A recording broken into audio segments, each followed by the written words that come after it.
dia mbola amin'ny fivaliana no fahana miaraka amintsika ao anatin'izao fampahirezana foy izao. Mahatoky sy mino aho fa fanahy masin'Andriamanitra dia hiasa mandrakariva ao anatintsika mba tonga antsika angina mandrakariva manoloana ny zavatra renesina ahafahantsika mandiny tena sy aizantsika mamantatra ny sitrapon'Andriamanitra. Dia hivavaka isika. Jehovah Andriamanitra iray io, dia raha sy mankalaza ny anarinao izahay noho ny fitiavanao sy ny famondram-ponao lehibe, fa na dia tsy mino ary izao tontolo izao dia Andriamanitra miditra an-tsehatra mandrakariva manoloana ny toe-javatra sarotra ianao, ary mahatoky sy mino izahay fa ianao ilay mandahatra ny fotoana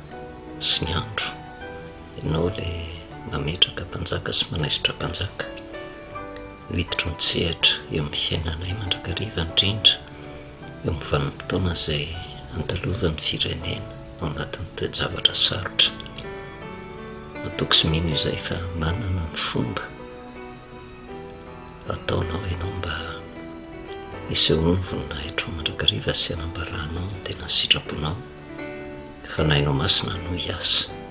ao anatinay sambatan'olona amin'ny firenena iray manontolo mba hiantehitra mandrakariva aminao, ka fantara ny toe-panahy tokony hananana mba ahafahanao miditra an-tsehatra amin'ny fiainana. Dia ny anandray Jehovah fa mihaino mpanomponao amin'ny anaranao Jesosy. Amen. Faly miarabantsika amin'ny anaran'i Jesosy manonona ny fahasoavana sy ny fiadanan'ny Tompo ao amintsika mandrakariva. Tsy afa-misaraka amin'ny fiainana andavanandro ny fivavahana, ary ngamba hatreto dia voaporofitsika fa isanandro isanandro Andriamanitra dia miditra an-tsehatra mandrakariva. Izy ny tompon'ny tantara, izy ny mandahatra ny andro sy ny fotoana, ary manambara mandrakariva ny sitrapony na dia minimana mitsofina aza ny olona eo anatrehan'ny sitrapon'Andriamanitra. Kanefa tsy mankivy an'Andriamanitra izany, fa maneraka amin'ny mpanompony mandrakariva izy mba hanana ny olona toe-panahy mifanaraka amin'ny sitrapony sy hanekeny tanteraka mihitsy, hanekeny ny olona rehetra izay sitrapon'Andriamanitra izay antoka isiany ny fahasoavana sy ny fiadanana na dia eo anivony ny toe-javatra sarotra azy. Nijerisika ny fidirin'Andriamanitra an-tsehatra teo amin'ny fiainana andavanandron'ny olona, ny amin'ny tantara izay ny fidianan'Andriamanitra mpanjaka teo anivon'ny zanak'Israely izay manam-porofo tanteraka mihitsy. Ny afatra napetraka Daniela hoe Andriamanitra no manaisotra mpanjaka, izy mametraka mpanjaka, manaja ny safidin'ny olona mihitsy Andriamanitra, ary hitantsika izany tao amin'ny Samuela voalohany toko 2:20. Tamin'izany vanim-potoana izany dia Saoly no teo amin'ny fitondrana, kanefa tsy sitrak'Andriamanitra intsony ny hitoerany eo amin'izany fanjakana izany, dia nanindry olona izy tsy iverenantsika lava. Ary Davida no voafidin'Andriamanitra, tena sitrapony no apetrany, kanefa na izany na tsy izany aza navelan'Andriamanitra mihitsy ny olona hisafidy izay heveriny fa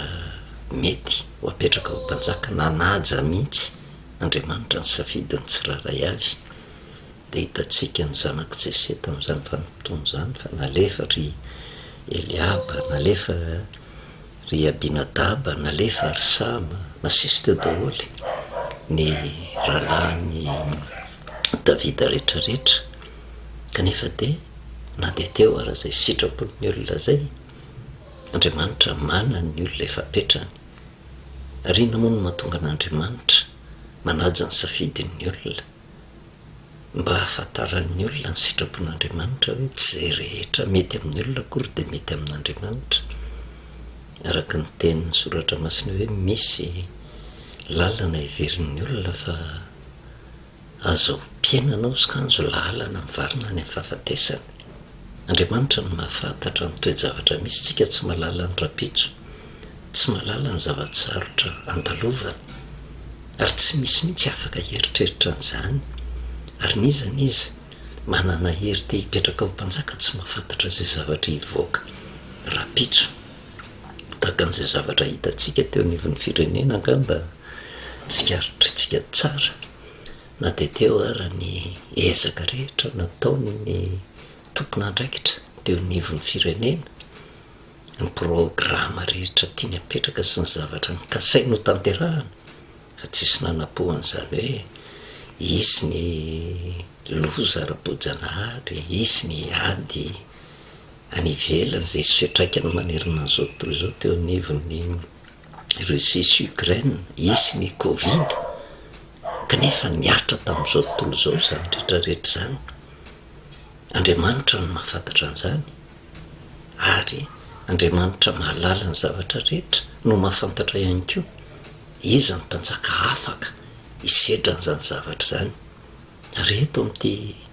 tantara ny Samuela voalohany toko 2:20 ity dia nasehon'Andriamanitra ny baribary mihitsy zay zavatra nitranga zay, satria raha nifidy an'i Davida ho apetraka ho mpanjaka izy, Davida tsy mahafantatra zay zavatra hiandry azy. Ary reto olona zay nanolotra reto heveriny fa mendrika ho mpanjaka reto tsy mahafantatra koa ny zavatra hitranga. Fa Andriamanitra nefa tsy mametrapetraka foana ary tsy mifidifidy foana ny olona fa fantany tsara ny olona petrany zay afaka hisedra ny toe-javatra misy hitranga zay tsy fantany. Dia zay ny antony fitananan'i Davida. Ny zavatra manaitra nefa rehefa voafidin'Andriamanitra Davida tsy mbola nandray fahefana mampanjaka azy izy, fa nosorana fotsiny nampahafantarina ny rahalahy hoe izy no fidina mpiandro ondry, tena olona tsy nampozina kanefa olona manana ny herin-tsainy, olona matotra, olona feno fahendrena, na dia mbola zaza azy no ny fidin'Andriamanitra tsy araka ny fijerin'ny olona. Araka ny tenin'i Jehova eo amin'ny Samuela voalohany toko 2:20 hoe fa hoy Jehova tamin'i Samuela aza mijery ny tarehany na ny avy nitsanganany fa efa nolavika izy, fa tsy mba toy ny fijerin'ny olona ny fijerin'i Jehova, fa ny olona mijery ny miseho eo ivelany fa Jehova kosa ozy mijery ny fo. Andriamanitra no mahafantatra ny ao am-poniny tsirairay avy, ary Andriamanitra nefa mitsinjo ihany koa tsy le olona ho apetrano mpanjaka ihany fa mitsinjo koa izy ny vahoaka, fantany ny ady atrehan'ny olona, fantany zavatsarotra andalovany. Marina ny teny soratra masina hoe manana ny hevitra heverina antsika io Andriamanitra io dia hevitra tsy atonga loza ozy fa atonga fiadanana mba hananantsika fanantenanany amin'ny farany. Andriamanitra no mahafantatra an'izany. Ka raha nifidy an'i Davida izy dia tsy mbola nandray fahefana mpanjaka fa tao anatrehan'izay fifidianana an'izay dia nisy toe-javatra sarotra nandalovany firenen'ny Israely teo anatrehan'izay rehetrarehetra izay. Dia ny fahavalo izay nitsangana, izay nifanandrina tamin'ny Israely tamin'izany vanim-potoana izany, izay nampivarahontsana ny mpanjaka teo atoerana, izany hoe tompon'andraikitra ara-mpanjakana nitaintaina teo anatrehan'ny olana goavana izay sedrany, nampivarahontsana ny Israely ary naraiky tahotra koa na dia ny miaramila ny Israely ary tao anatin'ireo mpiatafika ireo tao ry Abinadaba, tao ry Eliaba, tao ry Sama, le telo lahy zokony Davida zay natolotra no heverina fa ho mpanjaka fa mpiady mahery mihitsy, kanefa dia nivarahontsana teo anatrehan'izay araka ny Samuela voalohany toko 7:20 no ny amin'ny Goliata, tena lehilahy anankiray izay avovavo izay nampivarahontsana ny zanak'Israely. Andiny 2:20 amin'ny Samuela voalohany toko 7:20 dia rehefa nitranga zany rehetrarehetra zany, raha reny Saoly sy ny Israely rehetra zany tenin'ilay Filistina zany ozy nivadi-po izy ka raiky tahotra. Ary teo anatrehan'izay izay efa nijerevantsika no niditra an-tsehatra Davida, izy tsy hoe mitanjona nikendreny dia hiady am'le Filistina fa nirahana fotsiny izy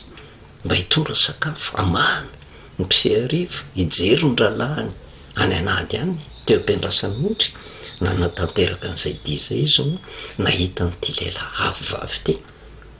tsy haitraitra ny akory fa gaga ihany izy ahoana ary no matahotra ny mpanjaka, ahoana no matahotra ny Israely, ahoana no matahotra ny miaramila ny Israely. Ary teo anatrehan'izay Davida eo amin'ny Samuela voalohany toko 17 ny andiny faraka amin'ny 30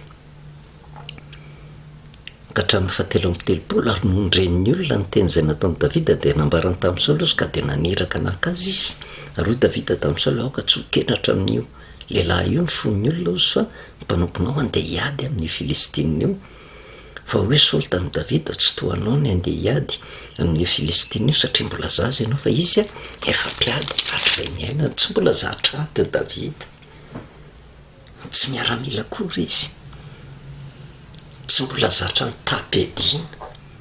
kanefa misy hery tao anatiny tao vokatry ny alahelony ny amin'ny reto fahavalo zay nampivarahontsana ny fireneny ny Israely reto. Rehefa tonga izy dia nampiakanjo Saoly mihitsy ny akanjo fiadiana ny andiny fahavalo amby 30 amin'ny Samuela voalohany toko 17 ary Saoly nampiakanjo an'i Davida ny akanjo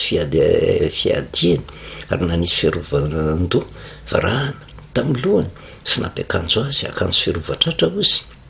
Ary Davida nomeny ny sabany tamin'ny akanjo fiadiana dia nanandra nandeha fa tsy mbola nahazatra azy zany, ka hoe izy tamin'ny Saoly tsy afa mandeha am'reto aho fa tsy mbola nahazatra ary dia nasoron'i Davida zany dia nitondra ny tehany teny tanany izy sady nifidy vato-kolonjo 5 tao anaty lohasahandrika ka nataony tao anatin'ny kitapo fitondran'ny mpiandrondry izay teny aminy ary ny atsy mitadiny koa teny an-tanany dia nanatona ilay Filistina izy. Tsy le fitaovam-piadiana nahazatra n'ilay firenena, nahazatra ny miaramila, tsy nilainy zany fa nanaitra nefa tamin'ny tenin'i Davida. Teo anatrehan'izay satria tena avavy tokoa ty Goliata ty, ary Davida kely manoloana ny Goliata kanefa Davida tsy niangezany Goliata no tazany fa nialehibe n'Andriamanitra no hitany. Fa Saoly sy ny Israely sy ny olona rehetra tsy hitany intsony ny mahalehibe an'Andriamanitra fa ny alehibean'ilay fahavalo no hitany nahatonga azy nivarahontsana tanteraka ary nitady ny fitaovam-piadiana hoenty mandresy an'ny Goliata, fa nariny Davida zany rehetrarehetra zany dia nanaitra tamin'ny tenin'i Davida ny andiny 5 ka hatramin'ny 7 izy tombantsika lesona zany satria impiry moa tsika tao anatin'ny fampahireza raha niresaka hoe fahateraham-baovao ngezao fa no manana hiala amin'ny 5 taona lasa hiditra amin'ny 5 taona vaovao tahaka ny zanak'Israely niala tao amin'ny tany Egipta nandalo ny ranomasina mena ho averina ho Israely momba fidin'Andriamanitra. Kanefa milohan'izay dia niafatra nomeny Jehova dia tsotra lazao amin'ny zanak'Israely mba handroso Jehova hiady anareo fianareo kosa angina. Milohan'izay fahateraham-baovao zay ary nampitaitsika teto zany manoloana ny toe-javatra sarotra raha tiatsika hiditra an-tsehatra Jehova dia aloha mangina mba fahany Jehova miady ary nanaovantsika antso raha tena mpanompon'Andriamanitra, raha tena mpitondra fivavahana marina, satria tsy afaka tsika amin'ny meditsiny ny mpanao politika ny kandida fa ireo rehetrarehetra zao ange dia olona milaza fa matahotra an'Andriamanitra, milaza fa kristianina, tsy mifampirisihana azy ho amina ady no tokony atao ary tsy fitadiavam-baolana araka ny manofo na araka ny eritreritry ny tena fa mamantatra ny sitrapon'Andriamanitra manoloana an'izay rehetrarehetra izay ka nahatonga antsika niresaka hoe raha azo atao re isika izay milaza tena antsika fa mpitondra fivavahana ampianaro ny vahoaka angina fa matoa misy tabataba eo nivony kandida eo nivony antoko politika raha tsy fitaizany kristianina tsy afaka mametsiny antoko politika fa matoa mitranga ny zava-manahirana rehetra eo nivony firenena dia misy mpitondra fivavahana tsy nandray ny andraikiny mampiondrika ny olona ao anatin'ny soratra masina ka mampahafantatra ny olona hoe manoloana ny toe-javatra sarotra ny afatra jehova hiado anareo fa ianareo kosa angina fa mahay mangina ave fa ndraindraina dia kristianina zao ary tafalasaka ao anatin'ny ady hevitra ao anatin'ny tsy vidokizakevitra ao anatin'ny fifanaratsiana satria naona te ampiseho ny maizy azy te ampiseho ny diplômany te ampiseho ny fahefany ary tsy manan-kilefitra manoloana ny sitrapon'Andriamanitra ary ho an'ny olona be ampo ny olona be ampo tsy manaiky mangina ohatrany mahamenatra azy zany hoe manoloana ny ady zany dia angina fotsiny satria tsy tiany ho Andriamanitra no azo voninahitra fa ny tena ny tiany azo voninahitra eo anatrehan'izay kanefa ny valiteniny Davida tena nampieritreritra Samuela voalohany toko 7:10 ny 5:7 ka hatramin'ny 7:7 afatra nampitaina ho an'ny firenena rehetra afatra nampitaina ho an'ny zanak'Israely afatra nampitaina ho an'ny Saoly mpanjaka zay tandindiny ny fitondram-panjakana afatra nampitaina ho an'ny miaramilan'ny Israely kanefa afatra nampitaina koa ho an'ny Filistina manoloana ny ady izay natrehan'i Davida satria rehefa tapa-kevitra izy nariny daholo izay fitaovam-piadiana noeritra rehetra fa hoentina mandresy ny fahavalo fa nenteritra tamin'Andriamanitra izy ny 5:7 ka hatramin'ny 7:7 fa eo kosa Davida tamin'ilay Filistina ianao manatona amin'ny sabatra sy ny lefina ary ny lefipoy fa zao kosa manatona anao amin'ny anaran'i Jehova tompony maro Andriamanitry ny miaramilan'ny Israely ozy zay efa noakainao anio no anoloran'i Jehova anao amin'ny tanako ara-milanao ka napaka ny lohanao dia omeko ho an'ny voromanidina sy ny biby ny fatin'ny miaramilan'ny Filistina anio mba ho fantatry ny tany rehetra ozy fa manana Andriamanitra tokoa ny Israely ary ho fantatra izao fiangonana rehetra izao fa tsy sabatra sy lefina no amin'izay Jehova fa ny Jehova ny ady ary hanolotra anareo eo an-tanany izy tsy nirehireta amin'ny tenany Davida fa ny antony ny dirany atsehatra dia mba hafantaran'ny olona rehetra fa tsy ny fitaovam-piadiana mahazatra entina ampisehoana ny hery sy ny tanjaka izay eritreretin'ny olona fa afaka hirovana no hanehoan'Andriamanitra ny voninahiny ary nampahafantarany mihitsy mba ho fantatry ny tany rehetra ozy zany hoe na ny Filistina na ny Israely fa manan'Andriamanitra tokoa ny Israely ary tsy vitan'izay fotsiny fa mba ho fantatry ny fiangonana rehetra koa fa tsy sabatra sy lefina no amin'izay Jehova fa ny Jehova ny ady tsy amin'ny fiangonana ny ady tsy an'izao tontolo izao ny ady tsy amin'ny miaramila ny ady ary zay nahatonga antsika niresaka fa naveriny Davida ankolaka lay teny nomena ny zanak'Israely raha hiampitany ranomasina mena hoe Jehova hiado anareo fa ianareo kosa angina dia eto namerina Davida any Jehova ozy ny ady ary hanolotra anareo eo an-tanany izy zany hoe raha hivoaka ho mpandresy Davida manoloana ny toe-javatra sarotra kanefa tsy mbola nandray fahefana izy fa io ilay resantsika hoe zay ny sitrapon'Andriamanitra mba ho hitan'ny tany rehetra mba ho hitan'ny fiangonana rehetra mba ho hitan'ny miaramila rehetra mba ho hitan'ny firenen'ny Israely mba ho hitan'ny firenena ny Filistina le sitrapon'Andriamanitra hoe manoloana ny toe-javatra sarotra zay tsy nabozina mitranga io ny olona fidiko zay tsy mentehitra amin'ny fiadiana zao tontolo izao fa mentehitra amiko dia atao hitan'ny olona rehetra eo anatrehan'izay ary ampianatra ny olona rehetra na ny Filistina na ny zanak'Israely ny afatra napetraka Jehova hoe Jehova hiado anareo fa ianareo kosa angina gaga daholo angen'ny olona rehetra tena mpiandrondry tsy mitondra fiadiana resaka tsy mitady vadikolonjy diny ny entiny, tsy fitaovam-piadiana tsy mahazatra, kanefa raha nandeha izy de tamin'ny anaran'i Jehovah no entiny nanatona le Goliata. Azo antoka tamin'ny vanim-potoana io zay ny fanandrina ny Goliata sy Davida, fanangina daholy ny avy aty amin'ny Filistina, ny avy aty amin'ny zanak'Israely, hoe inona ny zavatra hitranga ny taintaina ho resy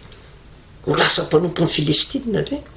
Fa azo antoka ihany koa na ny Filistina raha teo anatrehan'izay na de teo ary niorakoraka de nijery mety naneso mihitsy any Davida inona ny zavatra hitranga teo anatrehan'izay, ary mety nitehitra tamin'ny Goliata eo anatrehan'izay hoe tena resy ny Goliata io, fa nampitaina tamin'ny zay rehetra nanatrika teo hatramin'ny fiangonana, hatramin'ny fiangonana, satria fampianarana nataon'i Davida hoe anarany koa reto fiangonany reto no eto fa matoky an' Jehovah ve, mamela an' Jehovah hiady ve? Miditra an-tsehatra Davida fa ny zavatra nanaitra ozy te ny 5:20 sy ny manaraka no niainga ilay Filistina ozy ka nanatona hitsenan'i Davida, de nandroso faingany Davida ka niazakazaka eo amin'ny laharany mialamila hitsena ilay Filistina. Natsofoka Davida tao kitapo ny tanany ka naka vato tao izy ka de nalefany tamin'ny atsamitady ka navoa ilay Filistina tamin'ny androny, ary niletika tamin'ny andro ny vato ozy de potraka niankohaka tamin'ny tany izy. Ny zavatra mahavariana de ty vatokolonjy 5 angeniny eton'i Davida, fa vato ray monja tsisy akamerimberina de nazahoan'i Davida fandresena teo anatrehan'izay. Gaga daholo ny olona rehetrarehetra, nangina na ny fiangonana, nangina ny miaramila, nangina zanak'Israely, nivarahotsana ny Filistina, vato ray fotsiny de ampy mitondrana fandresena teo anatrehan'izay rehetrarehetra zay. Dinganitsika ny tantara, mbola tsy mipetraka ho mpanjaka Davida, fa Saola mbola teo amin'ny fitondrana, fa zay fandresen'i Davida zay tsy nafaly an'i Saola zay, satria nanovoka an'izay voatendry aloha Davida teo anatrehan'izay hitaritafika niaraka tamin'i Saoly, ary nanafika mihitsy izy ny Filistina eo amin'ny Samuel 1:20 de vaketsika hatramin'ny 5, ary Davida nanafika ozy ka hita fa endry tamin'izay rehetra nanorahan'i Saoly azy, ka de nataon'i Saoly mpifeny miaramila izy sady nakasitrahany vahoaka rehetra sy ny mpanompon'i Saoly koa, satria nahoana afaka ny sedra teo zavatra sarotra ilay olona zay nifidian'Andriamanitra, hoe tsy mifidifidy olona foana fa raha olo-kafa ny teo amin'ny toeran'io de nitsoaka, raha olo-kafa ny teo amin'ny toeran'io de resy ny Goliata, fa Andriamanitra no nafantatra de mimeloha avy amin'ny alalan'i Davida no isiny ny fahendreny. Ary rehefa nahita an'izay ny olona hoe afaka ny sedra mitoe zavatra sarotra nandalovany Davida, de nankasitrahany vahoaka rehetra sy ny mpanompony Saoly koa izy. Vokatra zay zavatra zay ny 9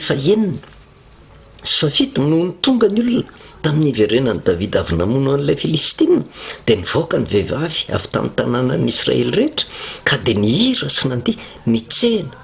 any Saoly mpanjaka tamin'ny ampongatapaka sy ny fitafiana ary ny kipantsony, ary ny vehivavy mpandihy de nihira hoe Saoly nafaty arivarivo fa Davida nafaty alinalina. Tsy nafaly an'i Saoly zay zavatra zay, satria be mpanaraka Davida, nankasitrahany vahoaka rehetra Davida, na de teo raha ny toe-javatra sarotra zay nandalovany, ary Saoly tokony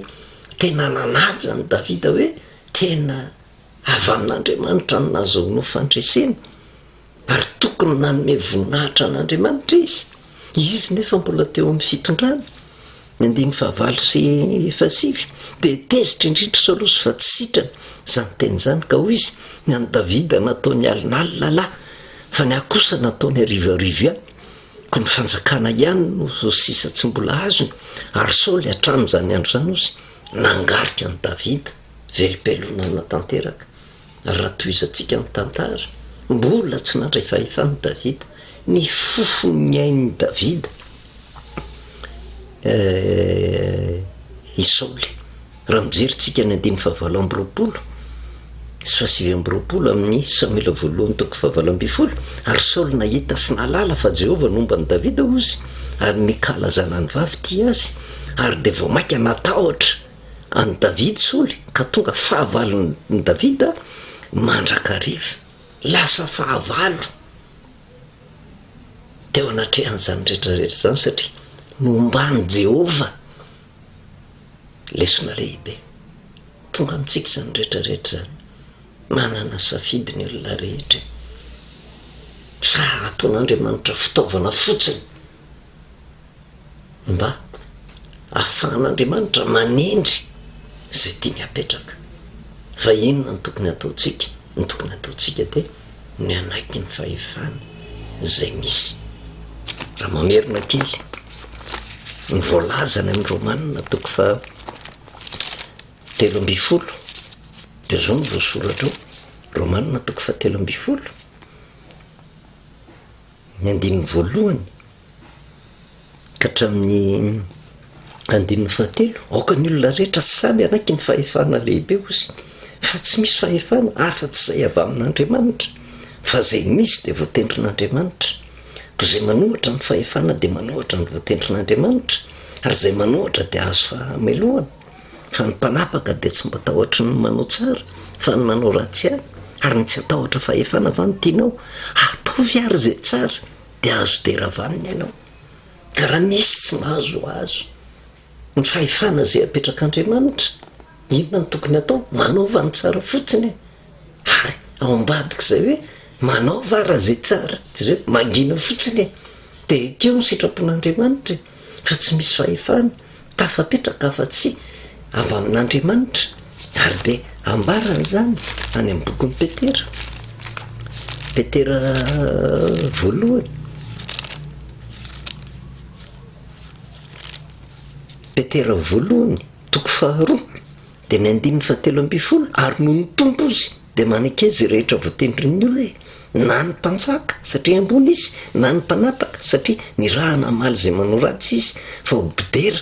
zay manao tsara de jereo fontoyany. Fa toy izany sitrapon'Andriamanitra hampangina anareo ny tsy fahalalan'ny olona adala amin'ny fanaova-tsoa,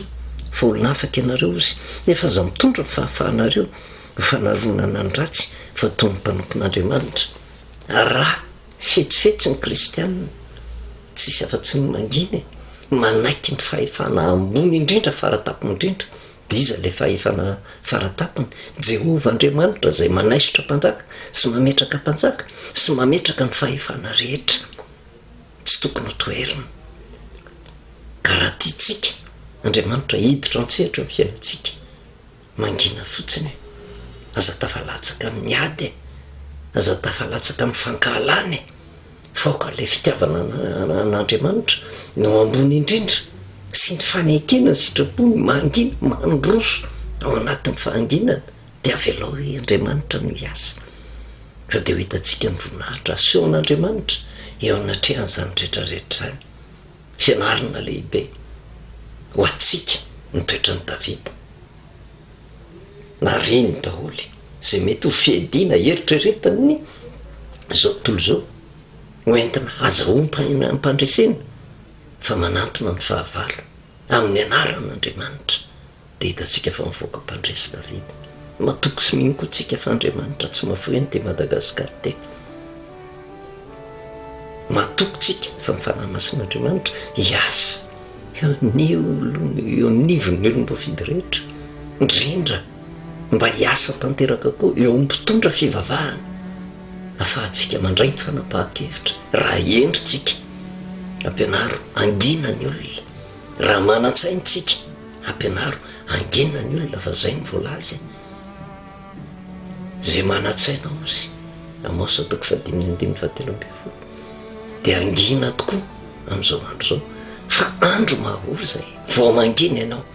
voako mpandresy Andriamanitra, voako mpandresy isika. Andriamanitra moa tsy maintsy mandresy mandrakariva, fa raha tsy mangina isika atahorana mety ho vokany rehefa fa velon'andriamanitra hitranga araka ny safidin'ny olona nge rehefa tsy mahay mangina ny olona fa izy moa nitady ny vokany eto sika menakavy ihany ka raha tiatsika ny sinny fiadanana tanteraka miaraka amin'andriamanitra dia avy aloha Jehova ny ady voninahitra an'andriamanitra rireny vavakisika misaotra anao Jehova Andriamanitra ray no tena amindray izay mampatsiaro anay mandrakariva ny toe-panahy tokony hanana anay indrindra amin'izao vanim-potoana sarotra izao andalovany firenena tarainy izay tompo ary mangataka ny fifona na iza mety ho diso mifona tompo mamindra fo ty firenena ty mamindra fo amin'ny antoko politika rehetra mamelany eloka ny kandida rehetra jerevo ny vahoakanao izay ao anatin'ny fahoriana tompo ampianary mangina ary mety izay no hiditra antsehatra mba sehoany voninahitra tokoa dia matoko sy mino fa tsy hiala amin'ny firenena malagasy ny sandrinao ianaranao Jesosy amen. Nametraka ny velomantsika amin'ny anaran'i Jesosy fahasoavana sy ny fiadanan'ny tompo ho amintsika mandrakariva.